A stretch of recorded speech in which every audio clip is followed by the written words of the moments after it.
अस्सलामुअलैकुम। Welcome to creative maths. My name is Farah Khan. आज हम स्टार्ट करेंगे मैट्रिक क्लास की मैथमेटिक्स की बुक का unit number 21, partial fractions. Partial fraction, when an algebraic expression is split into a sum or difference of two or more rational expressions, then each part is called a partial fraction. जब आपके पास कोई भी algebraic expression उसे हम split करें किसी भी सम या डिफरेंस में दो या दो से ज़्यादा रैशनल एक्सप्रेशंस को, तो आपके पास ईच पार्ट यानी हर पार्ट जो है वो कहलाएगा partial fraction. Define proper, improper and rational fraction. Partial fraction के लिए हमें लाजमी प्रॉपर, इम्प्रॉपर और रैशनल फ्रैक्शन में डिफरेंस पता होना चाहिए। सबसे पहले हम समझते हैं रैशनल फ्रैक्शन क्या होता है। A fraction of which both numerator and denominator are rational numbers और a polynomials। रैशनल फ्रैक्शन क्या कहलाते हैं? ऐसा फ्रैक्शन जिसमें आपके पास दोनों न्यूमिनेटर और डिनोमिनेटर आर रैशनल, दोनों रैशनल हों, रैशनल नंबर्स हों या फिर वो दोनों पॉलिनोमियल्स हों। Example p divided by q, P Q belongs to z integers. P Q कोई दो नंबर हैं और ये दोनों नंबर किससे बिलोंग करते हैं? इंटीजर्स से बिलोंग करते हैं। And Q is not equals to zero, और क्यू जो है वो ज़ीरो के बराबर नहीं होना चाहिए। इस कॉल्ड रैशनल नंबर, ये रैशनल नंबर्स कहलाएंगे। ठीक है। सेम इसी तरीके से आप रैशनल फ्रैक्शन पे आते हैं। रैशनल फ्रैक्शन में आप P of x divided by Q of X and Q of x is not equals to zero. Numerator P of X है, ये जो पहचान है ये आपकी रैशनल अल्जेब्रिक रैशनल फ्रैक्शन की पहचान है। ठीक है। और ये पी अपॉन क्यू ये रैशनल नंबर्स की पहचान होती है। ये बराबर डिनोमिनेटर बराबर नहीं होना चाहिए ज़ीरो के। Is called a rational algebraic expression. ये रैशनल अल्जेब्रिक एक्सप्रेशन कहलाते हैं। It is commonly known as rational fraction, और इसे आमतौर पे हम लोग रैशनल फ्रैक्शन भी कहते हैं। अब बात करते हैं प्रॉपर फ्रैक्शन की। अ रैशनल फ्रैक्शन, कोई भी rational fraction p of x divided by q of x is said to be proper fraction if the degree of numerator, यानी डिग्री जो है न्यूमिनेटर की p ऑफ x की, is less than the degree of denominator. वो क्या होनी चाहिए? Less than, छोटी होनी चाहिए डिग्री ऑफ डिनोमिनेटर से, q ऑफ x से। तो ये आप इस पे फॉर्मूला अप्लाई कर सकते हैं। प्रॉपर फ्रैक्शन को मालूम करने के लिए डिग्री ऑफ न्यूमिनेटर, ऊपर वाले की डिग्री, लेस देन होनी चाहिए डिग्री ऑफ डिनोमिनेटर से। और डिग्री आपके पास क्या होती है? किसी भी एक्सप्रेशन में हर टर्म के वेरिएबल की पावर, जो सबसे बड़ी पावर होगी वो उसकी डिग्री है कहलाएगी। Number 3, improper fraction. A rational fraction, एक rational fraction p of x divided by Q of x is said to be improper fraction. उस वक्त इम्प्रॉपर फ्रैक्शन कहलाएगा if the degree of numerator p of x की जो degree है is equal और greater than the degree of denominator q of x। p of x की degree equal होनी चाहिए या फिर बड़ी होनी चाहिए डिग्री ऑफ डिनोमिनेटर से। तो ये फॉर्मूला इसका बनेगा degree of numerator p of x is greater then and equals two degree of denominator q of x। इसके बाद हम सीखेंगे resolution of fraction into its partial fraction. किसी भी फ्रैक्शन का जो हम लोग सोल्यूशन करते हैं उसे पार्शियल फ्रैक्शन में कैसे किया जाता है। The resolve the rational fraction into the partial fraction, its necessary rational fraction must be a proper fraction। किसी भी रैशनल फ्रैक्शन को पार्शियल फ्रैक्शन में कन्वर्ट करने के लिए ये लाजमी है कि आपके पास जो भी रैशनल फ्रैक्शन है वो प्रॉपर फ्रैक्शन होना चाहिए।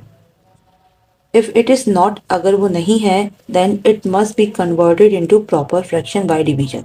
तो लाजिम है कि आप उसको कन्वर्ट करेंगे प्रॉपर फ्रैक्शन में डिवीजन मेथड की मदद से। ठीक है। डिवीजन की मदद से हम पहले उसको प्रॉपर में कन्वर्ट करेंगे, देन उसके बाद हम उसका पार्शियल फ्रैक्शन मालूम करेंगे। There are 4 cases to solve in partial fraction. यहाँ हम 4 केसेस सीखेंगे पार्शियल फ्रैक्शन में कन्वर्जन के। Number 1, non repeated linear factors, यानी कि आपके पास जो लीनियर फैक्टर्स है, लीनियर फैक्टर से मुराद जो भी आपके पास एक्सप्रेशन गिवन होगी कि वेरिएबल की जो पावर है वो 1 होगी। लीनियर के मीनिंग होते हैं 1। नॉन रिपीटेड, कोई भी फैक्टर रिपीट नहीं होना चाहिए। इस चैप्टर में टोटल 4 एक्सरसाइज है और चारों एक्सरसाइजेस में एक एक केसेस डिस्कस किया गया है। तो केस नंबर 1 आपके पास 21.1 में डिस्कस करेंगे। सेकंड है आपके पास रिपीटेड लीनियर फैक्टर्स, ऐसा एक्सप्रेशन जिसके अंदर आपके पास फैक्टर्स जो है वो रिपीट हो रहे होंगे। 21.2 में डिस्कस होगा। Number 3 non repeated quadratic factors, 21.3 में नॉन रिपीटेड क्वाड्रेटिक। क्वाड्रेटिक के मतलब होते हैं पावर आपके पास क्या हो जाएगी, जो सबसे बड़ी डिग्री है वो 2 होनी चाहिए। ये 21.3 में डिस्कस होगा। देन फोर्थ केस है आपके पास रिपीटेड क्वाड्रेटिक फैक्टर, ऐसा एक्सप्रेशन जिसके अंदर आपके पास जो क्वाड्रेटिक फैक्टर्स हैं वो रिपीट हो रहे होंगे। तो ये 21.4 में डिस्कस करते हैं। चलिए अब हम एक्सरसाइज स्टार्ट करते हैं। 21.1 exercise number 21.1 case number 1 denominator consist of non repeated linear factors. Case number 1 में हम लोग डिस्कस करेंगे आपके पास जो भी फैक्टर्स हैं लीनियर फैक्टर्स वो नॉन रिपीटेड है, रिपीट नहीं हो रहे। वहाँ पे आप ये फॉर्मूला अप्लाई करेंगे, P of x divided by Q of X equals to a1 x minus a1 plus a2 divided by x minus a2 plus a3 divided by x minus a3 plus dot dot dot and so on. इस फॉर्मूले के मुताबिक हमने जितने भी आपके पास non repeated factors है उन्हें अलग अलग आपने फैक्टर्स में कन्वर्ट करना है और ऊपर आपके पास जो गिवन है a1 a2 a3 ये एज अ कांस्टेंट इन्हें हम सपोज करेंगे। ठीक है, solve the following into partial fraction. Solve करना है आपने इसको, रीसॉल्व करना है इसे पार्शियल फ्रैक्शन में। Question number 1 12 divided by x square minus 9। Solution के बाद सवाल को एज इट इज कॉपी कर लिया जाएगा। कॉपी करने के बाद सबसे पहले यही हमने चेक करना है कि ये प्रॉपर है या इम्प्रॉपर है। अब यहाँ पे आपके पास 12 divided by x square minus 9 given है। ऊपर आपके पास कोई वेरिएबल ही नहीं है और नीचे वेरिएबल की डिग्री स्क्वायर में। हमने यही पढ़ा था, प्रॉपर फ्रैक्शन ऐसे फ्रैक्शन को कहा जाता है जिसमें न्यूमिनेटर की डिग्री जो है वो लेस देन होनी चाहिए डिनोमिनेटर की डिग्री के साथ। तो ऊपर आपके पास कोई डिग्री मौजूद नहीं है, इट मीन्स कि डिनोमिनेटर की डिग्री बड़ी है। तो ये प्रॉपर फ्रैक्शन है। तो डायरेक्ट इसे हम सॉल्व करते हैं। सवाल को एज इट इज कॉपी किया, कॉपी करने के बाद इक्वल्स टू, अब इसके हमने फैक्टर बनाने। लाजमी डिनोमिनेटर में फैक्टर बनेंगे तभी तो हमें पता चलेगा कि ये रिपीट हो रहे हैं या नॉन रिपीटेड है। ठीक है, 12 divided by x square minus 3 का स्क्वायर, तो यहाँ आपके पास फॉर्मूला अप्लाई हो रहा है a square minus b square equals to a plus b a minus b. आपने फॉर्मूले में पुट किया, फॉर्मूले में पुट करने के बाद आपके पास ये दो फैक्टर्स बन गए। अब ये रिपीटेड नहीं है, नॉन रिपीटेड है क्योंकि एडिशन और सब्ट्रैक्शन दो साइन मुख्तलिफ आ रहे हैं। देन उसके बाद आपने लेट करना है। लेट क्या करना है, जो आपके पास फॉर्मूला जो हमने बनाया जिसमें फैक्टर मौजूद हैं उस चीज़ को उठा के आपने, उस एक्सप्रेशन को उठा के आप लेट कर लेंगे और डिनोमिनेटर में जितने भी फैक्टर्स हैं उन फैक्टर्स को हम कन्वर्ट करेंगे इंडिविजुअली, अलग अलग इनको कन्वर्जन होगी इनकी। फर्स्ट आपके पास a1 divided by x plus 3, then plus का साइन, फिर a2 divided by x minus 3। जितने फैक्टर्स होंगे उतने कांस्टेंट आप ऐड करते चले जाएंगे। ये बन जाएगी आपके पास इक्वेशन नंबर 1। इसके बाद आपने यहाँ बताना है here a1 and a2 are unknown constant. a1 और a2 क्या है, अननोन कांस्टेंट्स है, to be determined from equation 1, जिसे हम मालूम करेंगे इक्वेशन 1 की मदद से। तो इक्वेशन 1 को आप यहाँ इम्प्लाइज कर दीजिए। इम्प्लाइज करने के बाद left hand side as it is copy हो जाएगी और राइट हैंड साइड का आपने एलसीएम लेना है। ठीक है, एलसीएम लेना तमाम बच्चों को बहुत अच्छे से आता है। तो एलसीएम आप किस तरीके से लेंगे, डिनोमिनेटर एलसीएम का फॉर्मूला CF माइनस NCF होता है, common factor minus non common factor. तो कॉमन फैक्टर आपके पास यहाँ पर कुछ भी नहीं है और नॉन कॉमन फैक्टर ये दोनों ही है। इट मीन्स ये क्रॉस मल्टीप्लाई हो जाएंगे, a1 के साथ मल्टीप्लाई होगा x माइनस 3 प्लस a2 के साथ हो जाएगा x प्लस 3। ठीक है, देन इसके बाद हमने डिनोमिनेटर्स को कैंसिल आउट करना है। अगर आप चाहें तो यहीं से कैंसिल आउट हो सकता है क्योंकि हम ऑलरेडी सीख चुके हैं। इक्वल के बाद आपके पास डिनोमिनेटर में जो भी वैल्यू होती है, अगर इक्वल से पहले आप लेकर आएंगे डिनोमिनेटर में तो वो न्यूमिनेटर बन जाता है और दोनों कैंसिलेशन हो जाएगी। अगर ऐसे नहीं करना तो आप सेकंड मेथड अप्लाई कर लीजिए, multiply both side by x plus 3 x minus 3। Denominator को मल्टीप्लाई करवा देंगे बोथ साइड से, तो ये डिनोमिनेटर्स दोनों के कैंसिल आउट हो गए। कैंसिल आउट होने के बाद आपके पास ये इक्वेशन बन जाएगी 12 equals to a1 bracket x minus 3 plus A2 bracket x plus 3, इसे हम कह देंगे क्वेश्चन नंबर 2। अब ये बन जाएगी क्वेश्चन नंबर 2। अब हमें A1 और A2 की वैल्यू को फाइंड आउट करना है। x की जगह पर कोई ना कोई वैल्यू सपोज करके, कोई भी वैल्यू लेट करके सॉल्व करेंगे। सॉल्व करने के बाद A1 और A2 की वैल्यू को फाइंड करना है। तो हिंट आपके पास इसी फैक्टर्स में छुपी हुई है। अगर हमें A1 मालूम करना है तो A2 में आपके पास प्लस 3 है, माइनस 3 पुट कर देंगे x की जगह पे, तो ये 0 हो जाएगा और A1 की वैल्यू फाइंड हो जाएगी। सेम इसी तरीके से A2 को फाइंड करना है, तो हमें A1 को 0 बनाना पड़ेगा। ये माइनस 3 प्लस 3 ऐड कर देंगे इसके साथ, तो ये 0 हो जाएगा। चलिए फिर 1 बाय 1 पुट करते हैं। Put x equals to minus 3 in equation number 2। Equation number 2 में x की जगह पे माइनस 3 को पुट किया। 12 equals to A1 minus 3 plus A2 minus 3 plus 3, ये दोनों कैंसिल आउट हो गए। माइनस माइनस प्लस, माइनस का 6। 12 equals to minus 6 A1, then minus 6 multiply हो रहा है, यहाँ पे डिवाइड हो जाएगा। 6 1 ज़ा 6, 6 2 ज़ा 12। A1 equals to minus 2। अब मालूम करना है A2। Put x equals to 3 in equation number 2। Again equation number 2 में प्लस का 3 पुट करेंगे। x A1 equals to 3 minus 3 plus A2 equals to 3 plus 3। अब ये 3 3 दोनों आपस में कैंसिल आउट हो गए और ये 0 हो जाएगा। A1 equals to 0 and A2 equals to 6। 6 12 equals to 6 A2, 6 multiply हो रहा है, यहाँ पे डिवाइड हुआ। 6 1 ज़ा 6, 6 2 ज़ा 12। A2 is equals to 2। ठीक है। कांस्टेंट की वैल्यू फाइंड आउट करने के बाद आपने इन तमाम वैल्यूज को पुट करना है इक्वेशन नंबर 1 में। Put all the values of A1 and A2 in equation number 1। Equation 1 को यहाँ हमने इम्प्लाइज किया। इम्प्लाइज करने के बाद A1 की जगह आ जाएगा -2 डिवाइडेड बाय फैक्टर वही रहेगा, प्लस A2 की जगह x माइनस 3। ठीक है। अब पॉजिटिव है, पॉजिटिव पहले लिखा जाएगा, नेगेटिव को हम बाद में शिफ्ट कर देंगे। तो ये हो जाएगा -2 divided by 2x minus 3 -2 divided by x plus 3। और आपके पास जो मेन सवाल था, मेन सवाल किसके बराबर था? 12 equals to x square minus 9।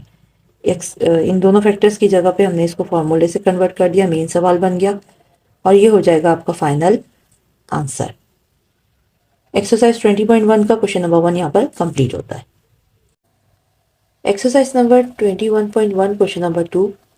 4 bracket x minus 4 bracket close divided by x square minus 2x minus 3। Solution के बाद सवाल को एज इट इज कॉपी कर लेंगे। कॉपी करने के बाद डिनोमिनेटर और न्यूमिनेटर को चेक करेंगे कि ये प्रॉपर फ्रैक्शन है या प्रॉपर फ्रैक्शन है। तो यहाँ पर आपके पास एक्स स्क्वायर गिवन है और ऊपर आपके पास फर्स्ट वेरिएबल अगर हम इसको मल्टीप्लाई करते हैं तो ये 4x हो जाएगा।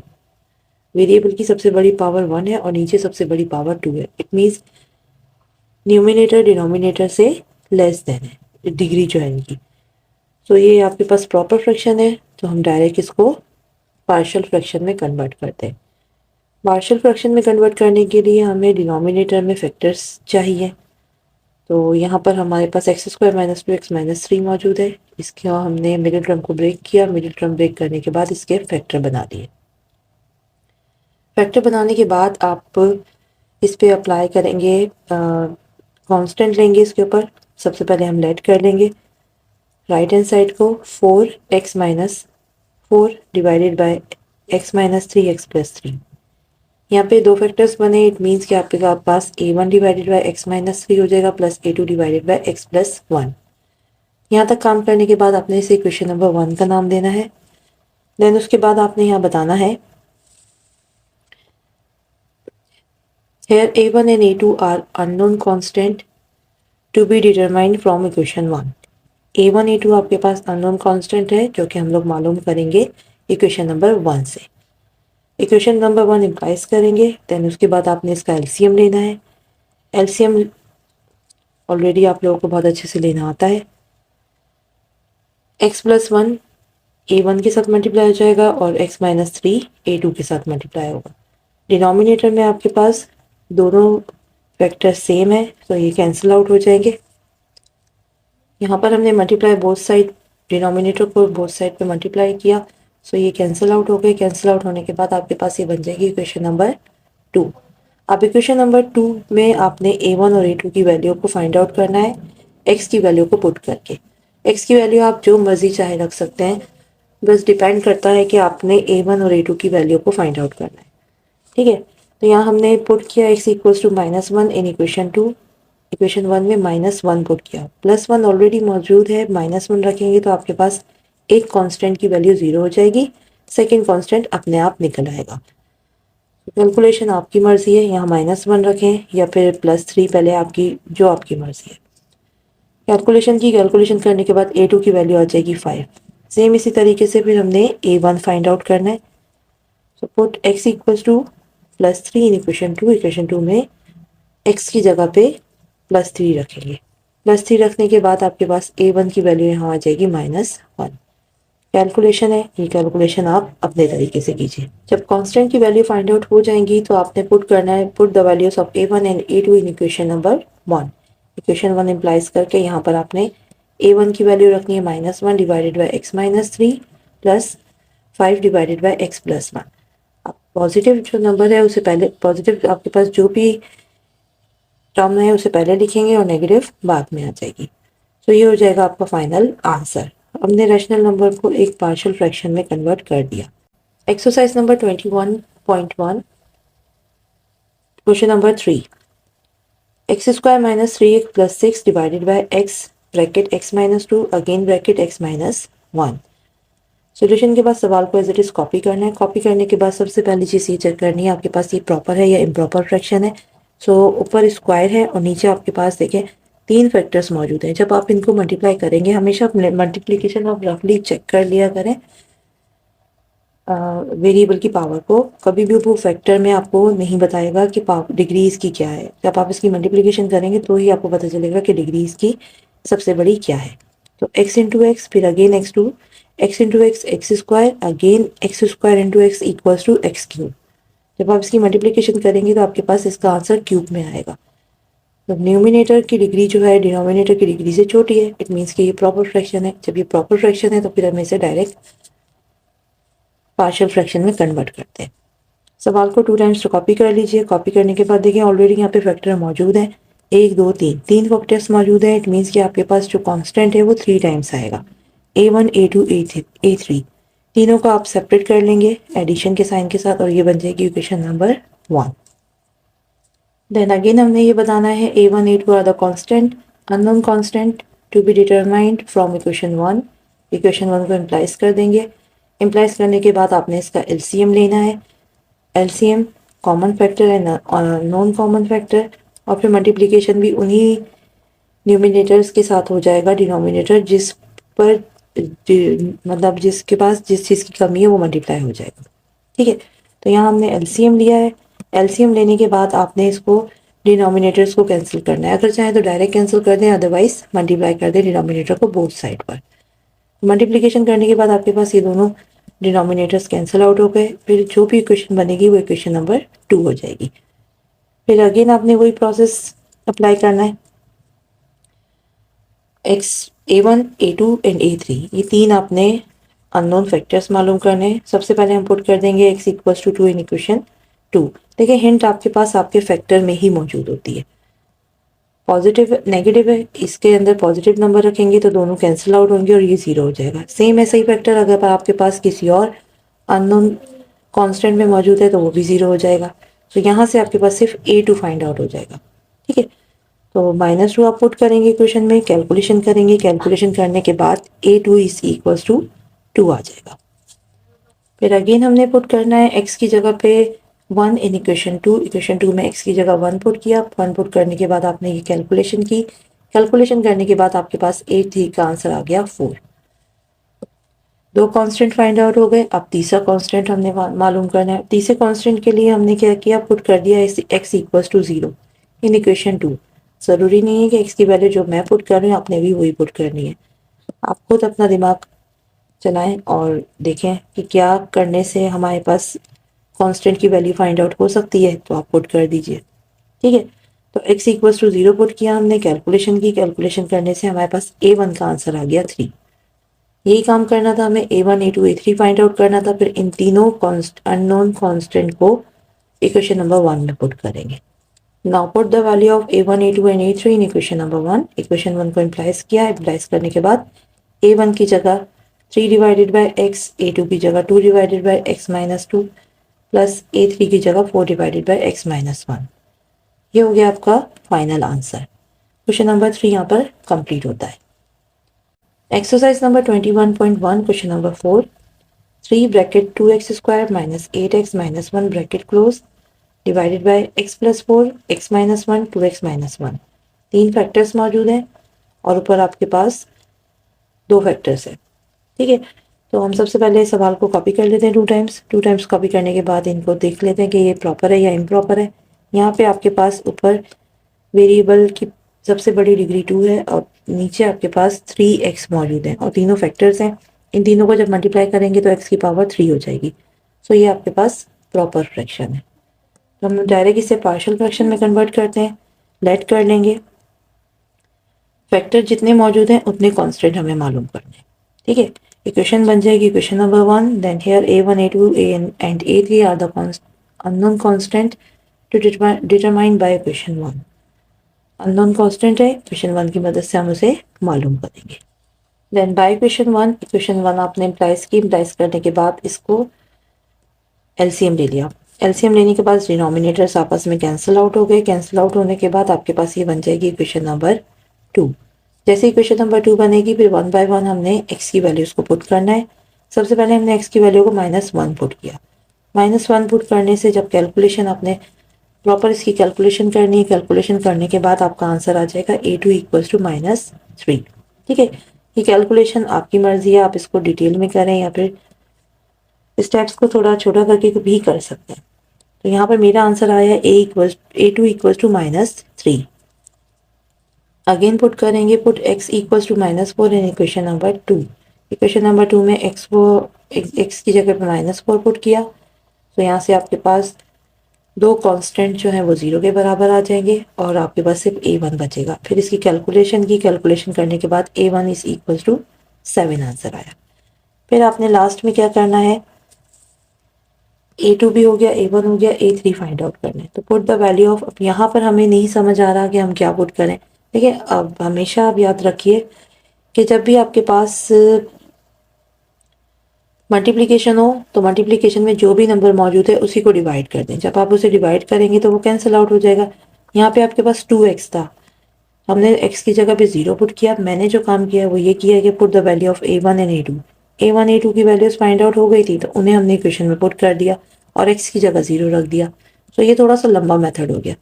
अगर आप चाहें तो आप ये भी कर सकते हैं कि 2x था, 2x की जगह पे आपने क्या करना है, फॉर एग्जाम्पल 2x -1 है। ठीक है, हमें इसको ख़त्म करना है, इसको हमें 0 बनाना है और यहाँ पर 2 मल्टीप्लाई हो रहा है तो आप क्या करेंगे, x की जगह पे 1/2 पुट कर देंगे। -1 2 से कैंसिल हो जाएगा, 1 -1 दोनों कैंसिल, आंसर आ गया 0। ठीक है, एक ये भी मेथड है। इसीलिए आपको मैंने कहा कि आप नंबर अपनी मर्जी से पुट करेंगे, जो आपको ईजी लगे आपने वो पैटर्न यूज़ करना है।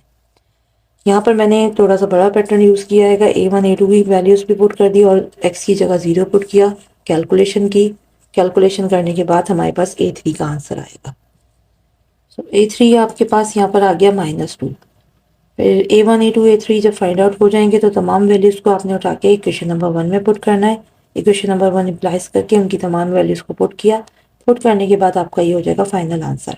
रैशनल नंबर को हमने पार्शियल फ्रैक्शन में कन्वर्ट कर दिया। क्वेश्चन नंबर 4 यहाँ पर कंप्लीट होता है।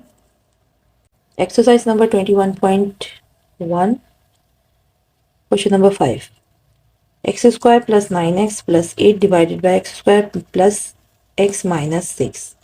सबसे पहले ये चेक करना है कि आपके पास ये प्रॉपर है या इम्प्रॉपर है। तो ये एक्स स्क्वायर है, ये एक्स स्क्वायर है, दोनों की जो डिग्री है वो बिल्कुल सेम आ रही है। तो यहाँ पर आपके पास ये इक्वल आ गई, दोनों डिग्री से एक दूसरे के इक्वल है। इट मीन्स कि ये इम्प्रॉपर फ्रैक्शन है। तो इम्प्रॉपर फ्रैक्शन को पहले हमने प्रॉपर फ्रैक्शन में कन्वर्ट करना है डिवीजन मेथड की मदद से। देन उसके बाद आप इस पे पार्शियल फ्रैक्शन अप्लाई करेंगे। तो यहाँ पे बताना है degree of numerator is less then greater than and equals two degree of denominator. ठीक है, the above rational fraction is an improper fraction, hence it is converted in the proper fraction by division method. By using division method, ये आपका division method है, denominator बाहर numerator अंदर। ठीक है, हमें एक्स स्क्वायर चाहिए तो 1 से मल्टीप्लाई करते हैं, दोनों की वैल्यू सेम है, दोनों की पावर सेम है, तो 1 से मल्टीप्लाई करेंगे, divisor as it is copy paste हो जाएगा, साइन चेंज करके कैंसिल आउट किया, कैंसिल आउट करने के बाद आपके पास ये आंसर आ गया। अब इस आंसर का आपका ये रिमाइंडर कहलाता है, ये आपके पास डिवाइजर होता है और ये क्वोशिएंट होता है। ठीक है, तो फॉर्मूला भी कुछ इसी तरीके से बनता है कि हमारे पास जो क्वोशिएंट होता है हम उसे साइड पे लिखते हैं, क्वोशिएंट के बाद जो भी वैल्यूज लिखी जाती हैं वो ऐड होती हैं। ठीक है, देन उसके बाद आपके पास रिमाइंडर सबसे ऊपर आता है और डिवाइडेड बाय डिवाइजर अपनी जगह पे मौजूद होता है। इस फॉर्मूले को देखते हुए हमने इसको अरेंज करना है। ओके, नाउ अरेंज करने के बाद आपने इसको सॉल्व करना है। अब देखें यहाँ पर आपके पास +1 सेपरेट हो गया। इस फ्रैक्शन को सिर्फ देखिए, ये 8x + 14 है divided by x square plus x minus 6। अब ये प्रॉपर फ्रैक्शन बन गया, पावर 1 है, इसकी पावर 2 है, न्यूमिनेटर की डिग्री डिनोमिनेटर की डिग्री से छोटी हो गई, तो इट मीन्स आपके पास ये प्रॉपर फ्रैक्शन बन गया। अब हम इसको लेके चलते हैं इम्प्रॉपर फ्रैक्शन की तरफ, लेकिन उससे पहले हमें डिनोमिनेटर में फैक्टर बनाने। तो फैक्टर बनाने के लिए हम लोग मिडिल टर्म को ब्रेक करेंगे, ब्रेक करने के बाद आपके ये फैक्टर बन गए। ठीक है, तो ये हो जाएगी क्वेश्चन नंबर 1। अब यहाँ से आपने सिर्फ लेट करना है इस सेकेंड टर्म को, फर्स्ट टर्म को नहीं। प्लस का 1 यहाँ पे जो भी वैल्यू आएगी एडिशन में वो आपके पास लेट नहीं की जाएगी, वो सबसे लास्ट में हम जब इक्वेशन में पुट करेंगे इसके आंसर को तो वहाँ पे एडजस्ट हो जाएगी। तो यहाँ पे हमने लेट कर लिया 8x + 14 divided by x + 3 x - 2, दो फैक्टर आ गए, इट मीन्स a1 a2, दो कांस्टेंट फाइंड आउट होंगे, ये क्वेश्चन नंबर 2 बन जाएगी। फिर यहाँ से वही प्रोसेस है जो अभी हमने पिछले 3 सवालों में किया है। Here a1 a2 are the unknown constant to be determined from equation 2। Equation 2 की मदद से हम इसे मालूम करेंगे। डिनोमिनेटर्स कैंसिल हो गए, एलसीएम ले लिया आपने। फिर उसके बाद ये आपके पास बन जाएगी इक्वेशन नंबर 3। इक्वेशन नंबर 3 में आप a1 और a2 की वैल्यूज को फाइंड आउट करेंगे, x की वैल्यू 1 by 1 रख के। तो ये -2 है, सबसे पहले इसे हमने 0 करना है तो +2, x की जगह पे +2 ऐड करेंगे, x = 2 in equation number 3 put किया, कैलकुलेशन की, देन आंसर आपके पास आ गया a2 = 6। अगेन आपने पुट करना है, ये प्लस का 3 है, सो x = -3। जब -3 पुट करेंगे तो ये पूरी a2 आपके पास 0 हो जाएगा। जब 0 हो जाएगा तो आपके पास a1 की वैल्यू फाइंड आउट हो जाएगी 2। जब दोनों कांस्टेंट की वैल्यू फाइंड आउट हो गई तो put the value of a1 and a2 in equation number 2। Equation number 2 यहाँ पे इम्प्लाइज करेंगे, देन उसके बाद हम इनकी वैल्यूज को पुट करेंगे, 2 divided by x + 3 + 6 divided by x - 2। ठीक है, देन फाइनली इक्वेशन 1 बिकम्स, अब इक्वेशन 1 जो थी वो बिकम्स ये हो गई। सवाल आपके पास ये था x² + 9x + 8 divided by x² + x - 6। सो इसको हमने पार्शियली फ्रैक्शन में कन्वर्ट कर दिया, +1 आपके पास एज इट इज कॉपी हो जाएगा और ये जो आपके पास फ्रैक्शन था इसका आंसर यहाँ पे कॉपी पेस्ट करेंगे, 2 divided by x + 3 + 6 divided by x - 2। This is your final answer. Question number 5 यहाँ पर कंप्लीट होता है। Exercise number 21.1 question number 6, x² - x - 14 divided by x² - 2x - 3। Solution के बाद सवाल कॉपी किया, कॉपी करने के बाद फिर हमने चेक किया, degree of p of x is less than equals to degree of q of x, so the above rational fraction is an improper fraction, hence it is converted in the proper fraction by division method। Improper fraction है, convert करते हैं इसे proper fraction में division method की मदद से। By using division method, denominator बाहर numerator अंदर, दोनों वैल्यूज सेम है तो 1 से मल्टीप्लाई हो जाएगा, divisor as it is copy paste हो गया, फर्स्ट टर्म कैंसिल। सो ये आपका आंसर आया। आप इस पे भी यहाँ पर देख लीजिए, ये आपके पास क्या हो जाएगा, क्वोशिएंट, ये हो गया रिमाइंडर और ये आपका हो गया डिवाइजर। फॉर्मूला अप्लाई किया आपने, ये आपके पास क्वोशिएंट होता है, देन एडिशन का साइन लगेगा, फिर remainder divided by divisor. Okay, तो इसे हमने अरेंज किया, अरेंज करने के बाद फिर हम इसे सॉल्व करेंगे। डिनोमिनेटर में हमें फैक्टर बनाने, फैक्टर बनाने के बाद ये बन जाएगी क्वेश्चन नंबर 1। देन आप इसे लेट कर लीजिए। इक्वेशन 1 में से सिर्फ हमने जो फ्रैक्शन वाला पार्ट है इसे लेट करना है। ठीक है, ये आपके पास जो न्यूमिनेटर सिर्फ गिवन है +1, इसे आपने लेट नहीं करना, सिर्फ अपने फ्रैक्शन को लेट करना है। लेट करने के बाद ये a1 a2 इक्वेशन 2 बन जाएगी। और फिर आपने बताना है कि भाई ये अननोन कांस्टेंट है और इसे हम इक्वेशन नंबर 2 की मदद से फाइंड आउट कर सकते हैं। सेम वही प्रोसेस है, एलसीएम ले लिया जाएगा, डिनोमिनेटर्स कैंसिल हो जाएंगे। उसके बाद आपके पास ये इक्वेशन नंबर 3 बन जाएगी। इक्वेशन नंबर 3 बनने के बाद +1 एंड -1, ठीक है। तो +1 है तो -1 पुट कर दिया जाएगा, कैलकुलेशन करेंगे a2 की वैल्यू 3 आ जाएगी। यहाँ पे -3 है सो पुट कर देंगे x की जगह +3, कैलकुलेशन के बाद a1 की वैल्यू -2 आ जाएगी। देन इसके बाद आपने पुट करना है, put the value of a1 and a2 in equation number 2। Equation number 2 implies करेंगे और वैल्यूज को पुट कर देंगे। और हमेशा याद रखिए, अगर स्टार्टिंग में आपका फर्स्ट ये रैशनल नंबर जो है आपके पास अगर नेगेटिव है तो हम इसकी जगह को चेंज कर देते। फर्स्ट आपके पास हमेशा फर्स्ट टर्म जो होती है वो पॉजिटिव होनी चाहिए, ठीक है। तो नेक्स्ट स्टेप में 3 डिवाइडेड बाई x+1 पहले आ जाएगा, -2 अपॉन x-3 बाद में आ जाएगा। बट यहाँ पर आपको ये करने की ज़रूरत नहीं है क्योंकि इससे पहले वाली जो आपके पास टर्म है वो ऑलरेडी पॉजिटिव है, +1, ठीक है। तो हम इसको चेंज नहीं करेंगे, ये सेम ऐसे पुट हो जाएगा।